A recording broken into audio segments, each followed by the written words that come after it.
Today I have something a little bit different for all of you. I'm going to be demonstrating how I do my everyday historical hairstyles. I've gotten so many comments asking me to do tutorials on some of the main styles that I typically wear day to day. Just a little heads up, I do not consider myself someone that is good at doing hair. I've just been putting in a lot of practice into a few specific styles, and from there I've managed to more or less get them down the way that I want them to be. Like with most skills, if you practice it enough, eventually you might get a result that you're happy with. I would say that these styles are heavily based off of historical ones that I've seen, specifically in Victorian portraits and photos, but I didn't use any type of historical guide to create these.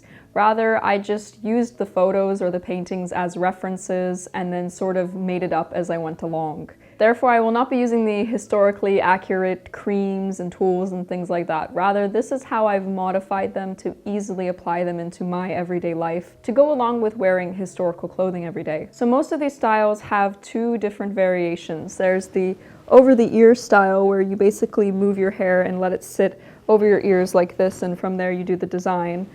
And then there's one where it goes behind your ears. You tend to see the over the ears thing in the early to mid-Victorian era, and then later on by the late Victorian you tend to see it already going behind the ears. I have rather long hair, but if you don't feel that you have enough hair to do some of these styles, then I would recommend adding on some hair pieces, which was done a lot historically anyways. So the very first thing that I'm going to do is I'm going to just separate my hair into 3 parts, because we're about to braid it. Just with my hair over my ears, I'm going to begin by braiding my hair with the 3 sections. Really simple.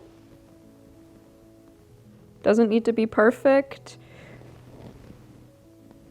It doesn't even need to be proficient, because you can just keep practicing it and you can redo it if you're not happy with it. That's the great thing about hair. It's often not permanent.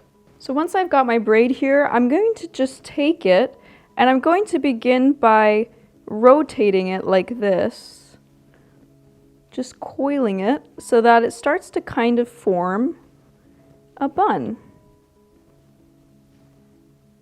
And I'm going to pull at it here and just create an anchor point to be able to wrap it into a bun, just like you would with a hair bun. Very simple. As you can see here though, still, my hair is over my ears, and at this point I'll often just go in and play with the hair here a bit, kind of smooth it out as much as I can. And I have these prong pins. I find that these work the best because I have quite a bit of hair, and I'm just going to go around the bun, the braid bun, and just start sticking them in like everywhere. You want your coil to be fairly tight, and I'll also go in and sort of weave it in like this with my hand. I find though that my hair struggles to hold the prongs, so I just try to dig them into my hair as much as I can and just have everything be as tight and just as secure as possible. And none of these styles that I'm showing use any type of heating tools, doesn't require any curlers. All of these styles are done just with your natural hair and with braiding techniques and pins. So they're a lot more accessible even if you don't have, say, electricity or a hot iron or anything like that available. And I find that the little end here tends to slip, so I try my best to just tuck it in, but it doesn't always work, so I try not to get too worried about it. And then it's really just the final little adjustments of taking the bits and pushing the end in as much as you can and trying to tuck away any of these. And then you have this really adorable little braid bun with your ears covered. You can also take a little bit of gel or mousse and just gel down any flyaways. At this period in the Victorian era, you tend to see very slick and smooth hair up here, and they've done that with pomades and gels and things of those sorts. But it's a really nice way to just get everything to lie very, very flat. So super simple, elegant hairstyle, and it's extremely easy and quick to do. You can also skip the braid and just have it be a bun, so instead of making the braid first, you would just twist the hair as you did with this one. And one more option for variation is you can also pull the hair up behind the ears for more of a late Victorian sort of look. I'm gonna keep it over my ears. And the great thing about keeping your hair over your ears is they also stay a lot warmer. Though I have found it's a little bit harder to hear people sometimes, especially if you're on the street. It's kind of an interesting side effect of having your hair over your ears, apparently. Before we go any further, I'd like to thank the sponsor of today's video, Skillshare. I'm a massive fan of Skillshare and have explored many of their courses because I very much consider myself to be a lifelong learner. One of my recent goals in life has been to create more financial stability and resiliency for myself. I've worked freelance for quite a while, and at times it can feel scary and uncertain because unexpected things in life can happen and income can suddenly change. In this day and age, marketing is a massive part of how well a business does, and Skillshare has a number of classes on marketing your brand or business with video, and they've been super helpful for my own journey. One class in particular, called Social Media Success, Video Storytelling on YouTube and Beyond by Lily Singh, has been extremely inspiring and has motivated me to examine my own content in new ways, from focusing on the power of storytelling to setting goals to generating new ideas. Traditional work and jobs are not a one-size-fits-all, so the way that Skillshare supports freelancers and individuals who choose not to work the 9-to-5 is greatly appreciated, so that way we can have the opportunity to design a career that fits us. Although Skillshare is very often known for classes in photography, film and video editing, and illustration, Skillshare has hundreds of career-focused classes too. The first 1,000 people to use the link below will get a 1-month free trial of Skillshare. Thank you so much to Skillshare for sponsoring this video. Now back to exploring some historical hairstyles. So the next hairstyle that we're going to do is probably the most time-consuming one out of the three. It's one that includes braided sort of rings at the front of your face, and you can also add a braid in the back. It's really elegant, beautiful. You see this a lot in the 1840s, and it's used often in period dramas and various historical films and TV. I absolutely love this hairstyle, and though it can take around 30 minutes to finish, you can keep it for multiple days. So I just sleep with a little silk nightcap, and then my hairstyle will hold for often 3 to 4 days. So if you want to set your hair like this once a week or something like that, then you always have a pretty nice hairstyle ready to go for your historical outfits. So the very first thing that you're going to do is decide how you want to section off the front of your hair. So I've just gone ahead and run sort of just with my fingers, gone through my hair, and decided, okay, yep, this is what I'm going to grab here. You just want a nice little section. Nothing too complicated. You can see it's very simple. Got this little line here on my hair. And you want to just throw that hair back. Don't worry about that one for now. From here now, you're going to section this into 3 other sections. You can also just add this section into one big braid, but personally, I like to do 3 braids and then braid those 3 braids together, so then it creates a little bit more texture and a little bit more of an intricate look. That's what makes it a little bit more time consuming too though, because obviously you're not just doing 1 braid, you're doing 3 for each side, so 6 in total, and they're rather thin braids, so they require a lot of work.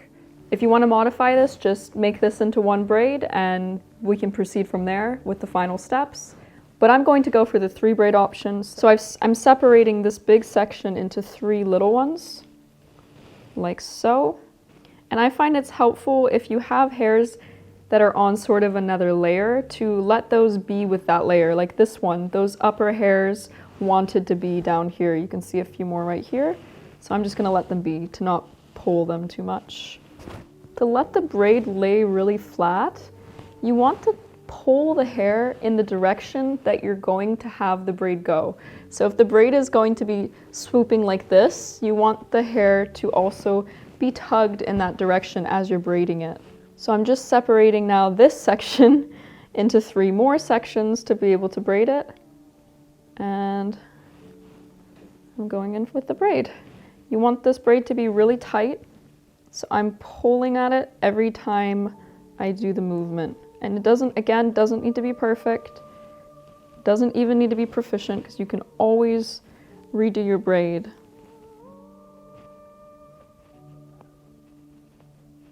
can hear my wrist cracking a bunch.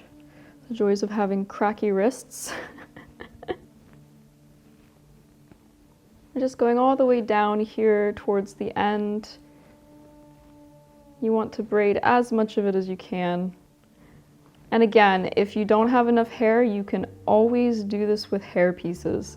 That is the great thing about hair pieces. At the very end of the braid, I'm just going in and I'm going to pop just a flat pin to just hold it for the time being. And this is my little trick to keep it together for the most part. So that one is done, and you can see that it's been pulled in this direction, so now when it goes like this, it has a pretty nice feel to it. Because you can imagine the braid is going to be like this, so it has a pretty nice drape, I guess you could call it. So you're going to take this other section, and again, in 2 sections, and then you're going to braid this section, and then this section as well.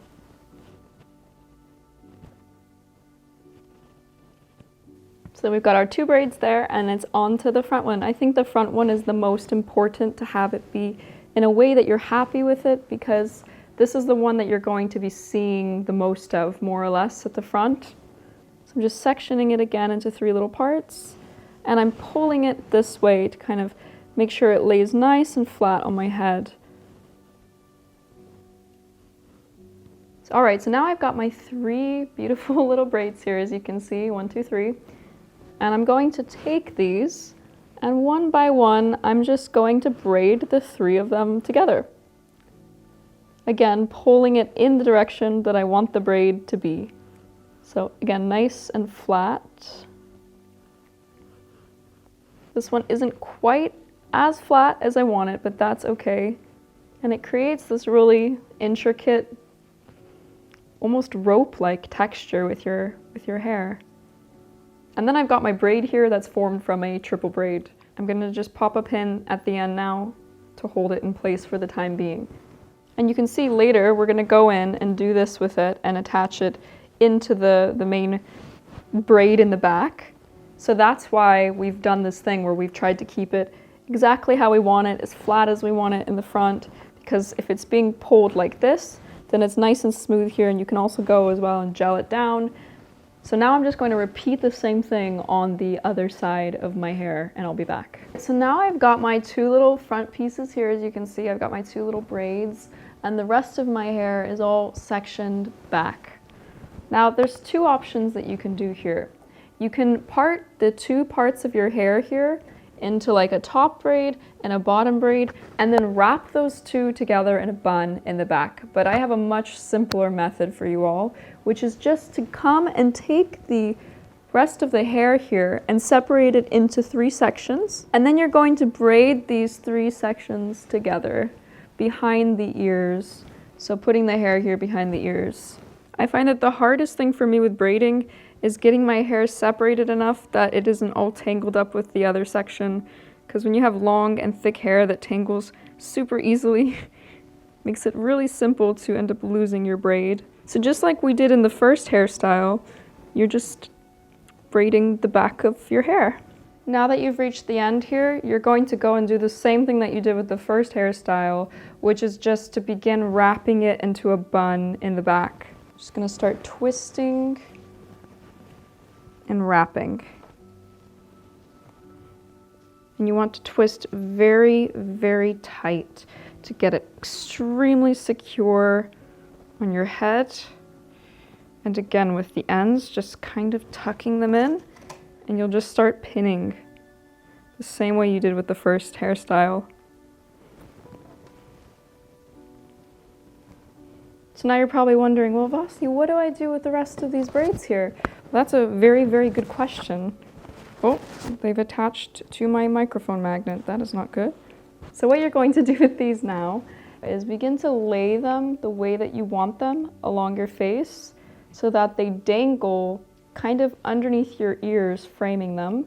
And you'll take the ends and you'll begin to wrap them around the braid in the back. Because the braid bun now is essentially like one big pin cushion.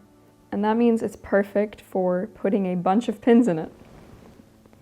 You can see here now you've got this elegant little droop here. I love it. It's such a cute hairstyle. And you can just play with it. You can adjust it and move it however you want. You can also wrap it so it's higher up here as well and then goes back. But I personally just like to have mine framing my ears. And then you're going to repeat the same thing on the other side as well.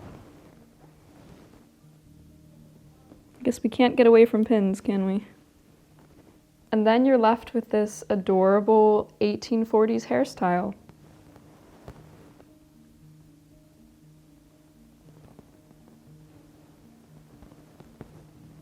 It helps as well sometimes to pop a bobby pin just right here where the braid meets the head, just for some extra security, because then it helps to hold that weight so it's not wiggling around as much, as you can see.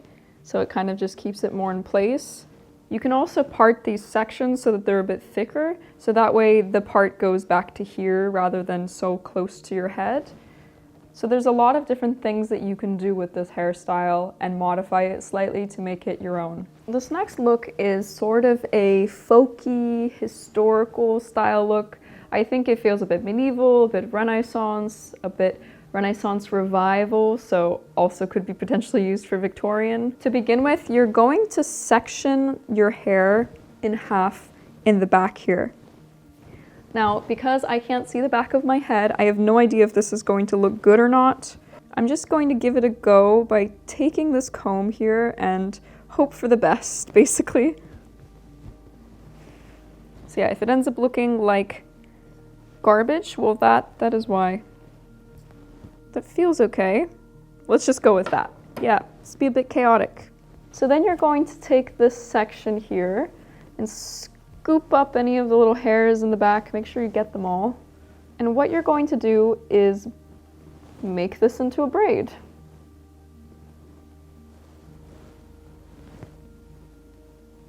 This is not going well so far, so who knows how the final look is going to be, but we're just going to keep on going with it. Like I said, I do not consider myself to be someone who is great at doing hair, but I am willing to try and make mistakes and then try a bunch again until I get something that I'm happy with. And I'm just going to start to sort of pull this up as I go along, because what I'm going to do now is take this braid and plop it over my head up here. And I have no idea how this is looking back here. Hopefully it looks okay, but you kind of get the point. You're going to create a crown over your head with the braid. And then you're going to take a bunch of pins and just start pinning them to the top of your head. I like to start with just kind of the end here, but not quite totally the end, so there's still some left here, but just right about this point. And then I bring in more pins and try to pick up a little bit of hair off my head. And it's a bit hard sometimes to hide the pins. That can be a fun experiment. So sometimes I'll just go through the middle. So this section right here, for now, we're just not going to worry about it, and we're going to just proceed with braiding the other half of our hair. I'm going to give it a little bit of a brush out because once again my hair has gotten tangled. It tangles so easily. It's the bane of my existence. Again, scooping up any of the hairs here in the back.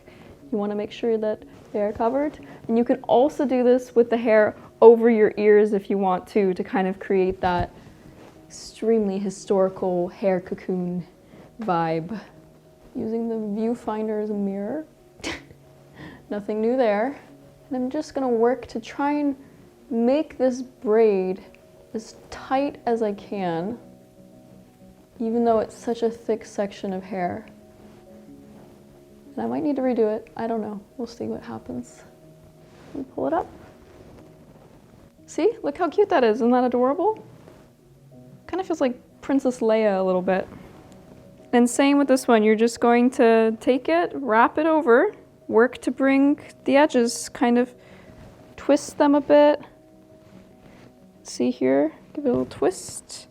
And then you're just going to start pinning 5 million times till this thing feels extremely secure on your head. I often use like 40 pins when I do this hairstyle just to make sure it stays very secure. I actually cannot use most hairsprays because of the ingredients in them. Quite sensitive to them, so pins are my best friends, and flaxseed gel. And this other gel that I like to use. And there we have it. This one is now basically done. I have no idea what it looks like from the back, so you want to make sure you check the back and arrange things so that they look tucked in. But the main thing is I'm happy with how it looks from the front. You can always put like a little bonnet or veil or something on your head in the back. That's the good thing about it. So I hope that you've enjoyed learning how to do these 3 hairstyles. They are sort of my go-to everyday options, and I think they're really straightforward and easy. And if I can do them with a bit of practice, you definitely can do them, even if you don't consider yourself very good at hair, like me. If you want to see how I wash my hair the historical way, then be sure to watch this video next. Thank you so much for watching, and I will see you all in 2 weeks for another video.